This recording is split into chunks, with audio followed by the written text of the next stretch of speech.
Bonjour à tous et bienvenue dans le 18h de Télé Nantes. Nous sommes vendredi et ça devient comme une habitude. Le vendredi, on est à moitié ici et à moitié ailleurs. Je suis ici avec vous jusqu'à 18h30 en compagnie de Karim Amour. Bonsoir. Bonsoir. Directeur artistique de Cité Monde et Urban Voices, qu'on connaît bien. On va en parler avec vous dans un instant. D'une part, on fera un petit bilan de votre saison, de cet été où vous avez chanté dans toute la ville de Nantes avec cette magnifique chorale. Et on parlera d'un de vos projets puisque vous allez chanter à l'occasion des Virades de l'Espoir. Ce sera le 27 septembre à Rezé. Et à moitié ailleurs, disais-je. Ben oui, cette émission est en partie délocalisée puisque Anne-Lise Thomine avec Denis Vanier derrière la caméra sont tous les deux, regardez ça, à Pornic, au bord de la mer, au devant d'une pêcherie, c'est étonnant, avec un invité, Anne-Lise. Et oui, on est allé se promener. Nous sommes exactement à la Boutinardière. C'est sur la commune de Pornic, tout près de la Bernerie-en-Ré. Et nous sommes à bord d'une pêcherie. Alors, je disais à bord tout à l'heure, c'était un peu comme si on était sur un bateau. Mais c'est vrai qu'ici, on est entre terre et mer. Alors, pour le moment, il n'y a que nous. On est un petit peu seul au monde. On est pas mal ici. Mais d'ici quelques jours, il y aura un petit peu plus de monde pour un événement qui s'appelle la Route des Pêcheries, qui commence même dès demain. Un avant-goût, une mise en bouche. Ce sera à Saint-Michel, chef. Mais le gros de l'événement, ce sera les 19 et 20 septembre avec des propositions artistiques dans ces petites pêcheries. On vous dit tout à l'heure avec mon invité Christophe Guillot qui est juste à côté de moi. Merci Anne-Lise, à tout à l'heure, on vous retrouvera avec plaisir avec Christophe Guillot. En attendant, on va parler ensemble, Karim Amour. Merci encore d'être venu nous rendre une visite. On va parler des Virades de l'Espoir, je l'ai dit. Mais avant, on a forcément envie de vous demander un petit bilan. On a beaucoup parlé d'Urban Voices au début de l'été. Oui. D'abord parce que c'était un bel événement. En plus, Télé Nantes en était le partenaire. Oui. Et puis qu'il y avait plein de nouveautés cette année. On le rappelle, vous avez offert au public une série de concerts dans les jardins, puis une série de concerts sur la place Gralin, un rythme effréné, en plein soleil. Bilan des courses. Bilan des courses, c'est un acte 1. Oui. Donc voilà, on ne peut pas faire un bilan global. On veut finir quand même l'année prochaine cette œuvre collective. Bilan, toujours autant de monde. Malgré le fait qu'il n'y ait pas d'artistes internationaux, pas de grandes scènes pour accueillir tous les chanteurs, je pense qu'on s'en est pas mal sorti, c'est-à-dire qu'on a joué plutôt sur l'humain, une meilleure relation entre les gens, beaucoup de bienveillance, j'ai trouvé cette année. Et puis, j'ai écrit la partition, donc j'avoue, j'étais un petit peu angoissé de savoir, voilà, quand on se compare à des gens comme Carl Davis et Aïcha et d'autres, voilà, en fait, apparemment, on m'a pas acheté de tomates, donc non, je me dis... C'était une autre ambiance, vous l'aviez dit d'ailleurs sur ce plateau, oui. C'est un autre projet. Voilà, c'est un nouveau projet, une nouvelle dynamique, et ça s'est vraiment bien passé. Nous, en tout cas, on est très heureux. On va peut-être revivre un peu avec quelques images, avec peut-être ces concerts dans les jardins, c'était quand même des beaux moments, avec les gens qui venaient. Alors là, je ne sais plus dans quel jardin on est, mais à la limite, peu importe, vous avez fait je ne sais combien de parcs sur l'agglo nantaise. 9. Ça, c'est tout à fait particulier, même pour les choristes qui venaient, on le rappelle, tous bénévoles, évidemment, qui se relayaient. Ça a été sympa pour vous de faire ça dans ces endroits-là ? L'idée du thème, le thème, c'est l'homme et la nature. Alors déjà, encore faut-il aller vers cette nature nantaise. C'est vrai qu'on a un parc incroyable de parcs, justement, et de jardins. Oui. Il y en a une centaine. Et puis, je pense que cette reliance à la nature nous permettait aussi d'être mieux tous ensemble. Je ne parle pas du nombre de petits pique-niques qui sont organisés autour, de rencontres entre les personnes qui étaient là, que ce soit entre les chanteurs ou avec le public. Et puis, à chaque fois vraiment beaucoup de gentillesse, d'amour entre les gens. La bienveillance super. Dont vous parliez tout à l'heure. Est-ce qu'elle était présente également place Gralin, puisque ça s'est terminé, place Gralin, avec une acoustique un peu pas géniale, on va le dire. Gralin, c'est pas fait pour faire un concert a priori, donc c'est vrai que c'était un peu... C'était courageux, quoi, de le faire. Voilà, c'était courageux, d'autant qu'il faisait une chaleur incroyable, et puis qu'on n'était pas vraiment couvert pour cette chaleur, mais en même temps, on a joué le jeu, quoi. On aurait préféré, c'est vrai, objectivement et honnêtement, on aurait préféré être soit dans les douves du château ou au jardin. Ce qui était initialement prévu. Pendant que vous parlez, vous inquiétez pas, on va juste changer votre micro, mais vous pouvez continuer à parler. D'accord, mais ça, ok, d'accord. Bonjour. En tout cas, Gralin, ça a attiré les foules, et pour y être allé, on est nombreux à s'y être rendus, c'est vrai qu'il se passait quelque chose. Malgré ce lieu tout à fait particulier, et cette acoustique, des fois un peu bizarre. Oui, il se passe quelque chose parce que lorsque vous avez 400-450 chanteurs qui chantent, fatalement il se passe quelque chose. Alors, voilà. Donc on est touché déjà par le son des voix. Ensuite, bah voilà, les conditions sont ce qu'elles sont. Ça fait partie du jeu, hein, on en est tous là aujourd'hui. On essaie de faire avec les moyens du bord. Et puis, et ne pas s'arrêter surtout, malgré les difficultés parfois. Continuer. Une question idiote, on a des chiffres. Vous savez combien de Nantaises et Nantais sont venus vous rendre visite? Oui, je crois qu'on est entre 22 et 25 000 personnes qui ont vu le concert quand même, hein, sur les 15 concerts qu'on a donnés. Donc c'est pas mal quand même. C'est pas anodin. C'est pas anodin, oui. Donc ça continue. Ce projet-là, avec ce spectacle-là, continue. L'idée, oui, j'espère. En même temps, vous savez que chaque année, on renouvelle nos demandes d'aide. Donc, a priori, j'espère qu'il n'y aura pas de contre-indication.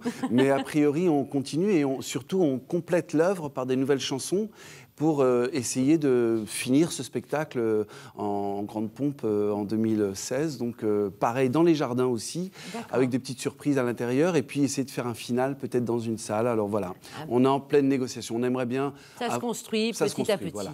C'est le travail de la rentrée. Je le disais tout à l'heure, si on vous invitait aussi aujourd'hui, Karim Amour, c'est pour se projeter là dans quelques jours. Le 27 septembre, à Rezé, se déroulent les Virades de l'Espoir. C'est un événement qui ne date pas d'hier, hein, c'est un événement ancien, organisé, on en voit une illustration, organisée par l'association Vaincre la mucoviscidose, puisque c'est ça le principe des Virades de l'Espoir.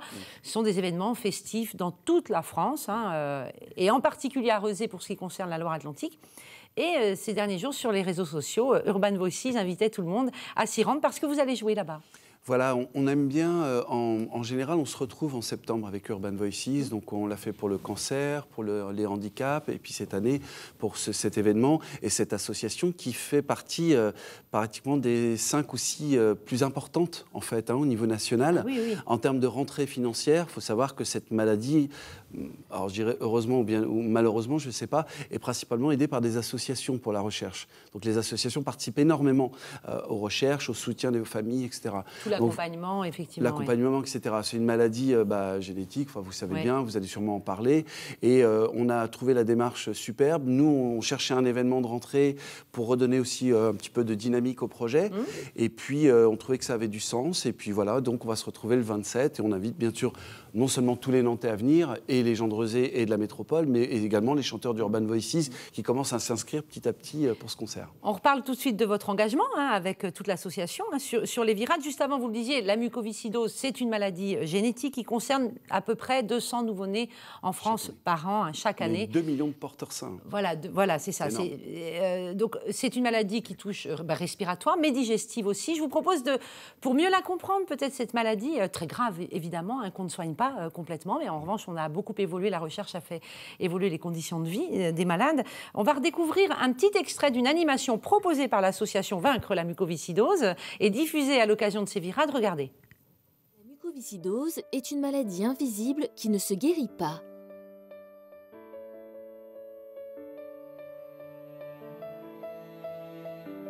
Elle détruit progressivement les poumons et le système digestif. D'origine génétique, elle est non contagieuse. La mucoviscidose entraîne des conséquences qui entravent la vie quotidienne des malades. Elle provoque une toux fréquente et chronique, des infections respiratoires régulières, l'atteinte des intestins, du pancréas, du foie, des douleurs abdominales et une importante fatigue. Chaque jour, les malades prennent en moyenne 20 médicaments et doivent supporter jusqu'à 6 heures de soins contraignants. En France, tous les 3 jours, un enfant né atteint de la mucoviscidose. Voilà, ça nous a permis, c'est un peu lourd évidemment, mais ça nous rappelle ce que c'est que cette maladie, qui est une maladie génétique grave, qu'on ne guérit pas et qui a besoin de la générosité de la société pour aider les associations à continuer à faire avancer la recherche et à être aux côtés des familles. Ça va bien à Urban et à vous, Karim, cette recherche de sens, en fait. C'est cohérent de vous voir régulièrement sur des événements comme ça, solidaires, on va dire. Oui, parce que je crois que la force du projet, c'est aussi le fait qu'il y ait énormément de monde, qu'il y ait de collectif. Alors là, encore plus, puisqu'on parle des voies respiratoires. Et le chant, c'est d'abord respirer. La colonne d'air est importante. Mais en plus, par rapport à cet événement à Rezé, lorsqu'on sait la difficulté de financer la recherche d'une maladie qui est peu connue en plus, moi, ce que je trouve scandaleux, c'est que ce ne soit pas financé financés un peu plus par l'État. Mais bon, ça reste, je ferme la parenthèse, et que ce soit principalement les associations. Je crois qu'il y a beaucoup d'autres maladies d'ailleurs. Comme pour beaucoup d'autres maladies, il y a une centaine de personnes qui sont payées chaque année, enfin, qui ont leur salaire grâce à cette association. Alors, ils sont nombreux, hein, et tout remonte à Paris, en fait. Hein. C'est-à-dire qu'il ne reste rien. L'association, chaque année, repart à zéro. C'est quand même impressionnant. Et on les a rencontrés, on était ce matin avec eux en repérage technique sur le site. Ce sont des gens extraordinaires, très lumineux, très positifs, et on est très heureux de les soutenir. Alors maintenant, on fait ce qu'on peut. Voilà. Et donc, vous pouvez chanter. Nous, on peut chanter. Avec la chorale. Donc ça n'a pas été compliqué de mobiliser les bénévoles, les chanteurs amateurs. On le fait en ce moment. Donc vous êtes en train de mobiliser tout le monde. On mobilise en ce moment, voilà, on verra bien. Parce que comment ça se passe, toute cette joyeuse tribu de chanteurs d'Urban Voices? Chacun reprend aussi sa vie. Exactement. C'est pas simple, hein, parce qu'on n'est pas au contact régulier. On a quand même un gros événement qui dure 3 mois dans l'année. Oui. Le reste du temps, voilà. Et cette année, justement, on a envie de faire un peu plus le lien entre les 2 saisons. Et on va avoir plusieurs moments comme ça. On va se rencontrer, je pense, dans l'automne et l'hiver. Et c'est vrai qu'on ne sait pas. On lance le truc et on voit. Et on voit ce qui vient, qui ne vient pas. Mais j'ai entendu dire que les chanteurs prenaient tellement de plaisir à chanter tous ensemble qu'ils sont très assidus, en fait. Oui, ils sont assidus, mais quand vous avez 3 mois de passé, voilà, c'est plus dur, c'est pas évident. Hein. En répétition, tous les jours, on leur rappelle, tiens, on se retrouve tel jour pour chanter. Il s'est passé 2 mois et demi, 3 mois, on verra. J'espère qu'on sera au moins 300 à 400 chanteurs, ce qui est bien. Et puis qu'il y ait du public qui vienne aussi. Et ce sera avec le même spectacle, et donc le répertoire que vous avez écrit et créé et composé, Karim, ce sera avec ce spectacle-là. Oui, on ne va pas réécrire un spectacle entre-temps, non. Non, là, c'est pas possible. On va vous perdre, sinon. C'est donc le 27 septembre, au Parc du Chêne Gala à Rezé. Alors, les virades, il ne se passe pas que Urban Voices, il se passe tout un tas de choses dans ce grand parc. C'est toute la journée, ça doit commencer aux alentours de 9h, ça se termine aux alentours de 18-19h. C'est important pour info, il y a des marches, des courses, des marches familiales. Le principe, c'est on fait de l'effort. Voilà, on fait un petit effort. Physiquement, on s'investit, on donne quelque chose. Donc, on peut courir, on peut marcher en famille, hein, parce que c'est pour tout le monde, tous les âges et tous les niveaux. Et vous pouvez chanter, et c'est aussi un don physique, vous l'avez dit. Oui. C'est à 500 mètres de Pirmille à pied, donc c'est vraiment pas loin. C'est pas loin. Alors le mieux, sachez aussi qu'en Loire-Atlantique, ça se passe ailleurs, hein, à Cambon, à Varade, j'en ai noté d'autres, Saint-Liphard, Savenay, bref, vous pouvez trouver toutes les infos sur le site www.vaincrelamuco.org. Voilà, ça s'affiche sur l'écran, c'est très pratique. Restez avec nous si vous voulez bien, Karim. Oui, sans transition, hein, je ne peux pas le dire autrement, on va prendre une grande bouffée d'air, et c'est bien, après le sujet dont on vient de parler, direction donc Pornic. On retrouve Anne-Lise Thomine, accompagnée de Denis Vanier, qui est derrière la caméra, et leur invité Christophe Guillot. On parle de pêcherie. Et oui, on parle de pêcherie à l'occasion d'un événement qui s'appelle la Route des pêcheries. C'est un événement en 3 temps d'ailleurs qui est organisé par l'association Territoire Imaginaire, dont mon invité Christophe Guillot est le directeur. En 3 temps, puisqu'il y aura une mise en bouche demain soir à Saint-Michel-Chef-Chef avec un concert au pied des pêcheries et une illumination. Mais le gros de l'événement, c'est bien samedi et dimanche avec une nuit un peu magique dans les pêcheries du littoral atlantique. Et également des pêcheries qui seront ouvertes exceptionnellement au public dans le cadre des Journées européennes du patrimoine.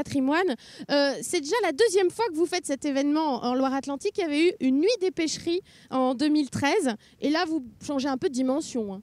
Effectivement, l'opération devient beaucoup plus territoriale, hein, puisqu'on a organisé au mois de juin 2013 la première nuit des pêcheries en France, on peut le dire. Et c'est vrai que là, la route des pêcheries, c'est une itinérance le long de l'Atlantique, sur le territoire du Pays de Ré Atlantique, d'ailleurs, autour de 8 communes. Ouais, il y aura 8 communes qui vont ouvrir leur pêcherie samedi et dimanche. Alors, l'histoire avec ces pêcheries, c'est vrai que c'est des lieux, quand on se balade là derrière sur le sentier des Toines-Diagny, quand on va à Pornic, c'est des endroits un peu magiques où on a envie d'aller, mais ce sont des lieux privés.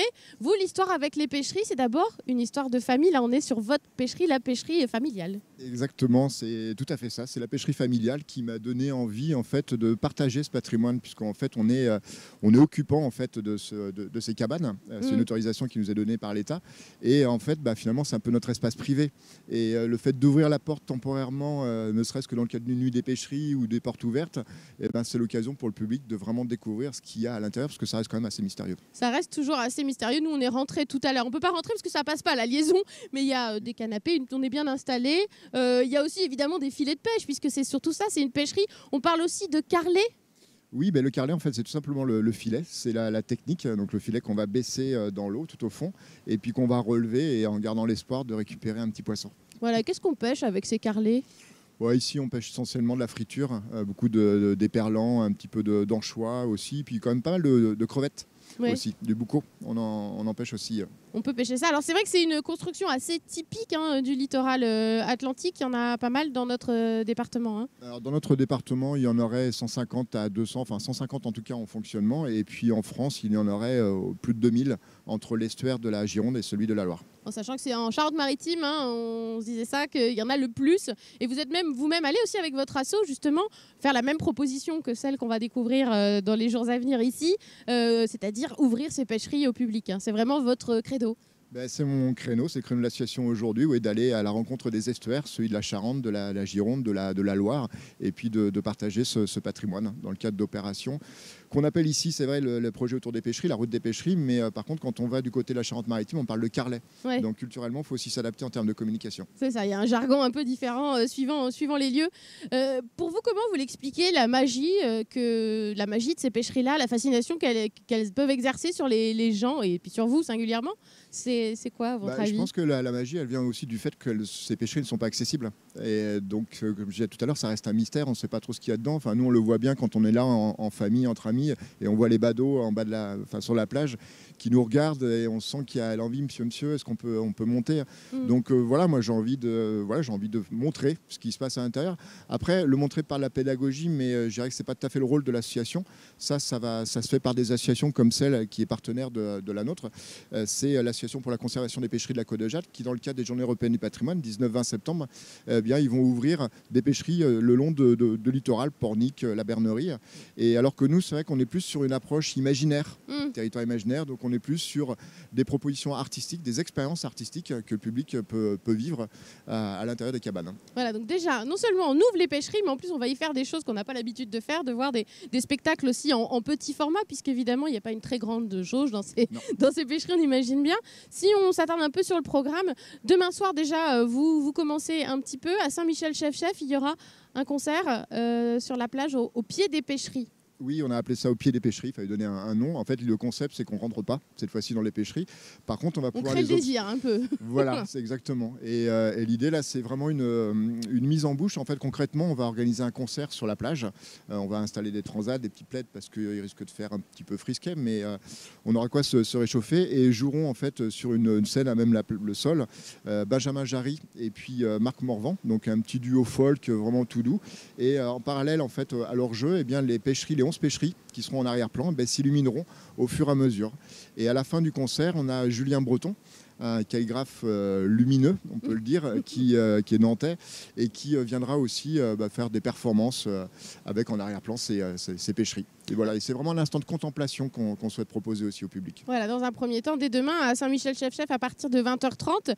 Et puis samedi 19 septembre, ce sera aussi les pêcheries qui seront à l'honneur et notamment la nuit. C'est vrai que ça se passe beaucoup le soir. Les propositions que vous faites, ce sera à partir de 18h30 le samedi où là, cette fois, on rentre dans les pêcheries, l'objet de la quête. Oui, mais là, on monte en puissance, on peut dire, puisque là, on se retrouve sur cet environnement, la Boutinardière Montval, et on va accueillir le public tout d'abord dans un premier temps avec une rencontre avec les propriétaires pour faire un petit peu de pédagogie quand même, parce qu'il y a beaucoup de questions que le public se pose. Et puis ensuite, concert d'After the Bees. En ce moment, c'est vrai qu'on est beaucoup dans l'univers folk tout doux, mais je crois que ça correspond aussi à l'univers... Oui, à la rumeur des vagues, à l'ambiance, c'est pas mal. Voilà, exactement. Et dès 20h, on pourra rentrer dans 5 cabanes parmi les 12 que nous illuminerons. Et dans ces 5 cabanes, il y aura des petites formes. Enfin, quand je dis petites formes, c'est pas péjoratif, mais des formes très courtes. On le disait, on est limité au niveau des jauges. Donc on a 2 cabanes dans lesquelles on va pouvoir proposer des installations sonores. Et on va être plongé au cœur des abysses d'un environnement aquatique avec Sandir Alamandrini à la création. Et puis on en a 3 autres. Là, on va retrouver du spectacle vivant. Et tous les quarts d'heure, en fait, 5 personnes pourront rentrer dans ces cabanes et rencontrer une danseuse accompagnée d'un musicien, 2 musiciens qui nous banderont les yeux pour un mini cabaret d'une durée de 7 minutes. Et puis une lecture aussi proposée par Benjamin Jarry au violoncelle et puis Sébastien Chrono à la lecture, à la voix. Alors c'est vrai que c'est des petits formats, les spectacles des formats courts, on est dans une petite jauge. Ça peut aussi peut-être intimider les gens d'aller dans ce genre de configuration. C'est très perturbant. Ouais. En fait, je l'ai vu, finalement, et on en est content. En fait, notre projet permet aussi à certaines personnes d'accéder à la culture. Parce que je sais qu'on fait appel à des propriétaires pour ouvrir les portes, et ce sont des propriétaires qui ne fréquentent pas du tout des théâtres. Parfois, on va dans des milieux complètement perdus, ruraux. Et y a un petit choc de culture alors entre les propriétaires des pêcheries et puis la proposition artistique. Tout dépend des lieux et on le voit à la fin du spectacle. Est-ce que je dois applaudir? Et puis voilà, il y a cette proximité. On est quand même dans des cabanes de 9 mètres carrés. On se retrouver à 7 dans ces cabanes, on est à côté du voisin. L'artiste, il joue devant nous.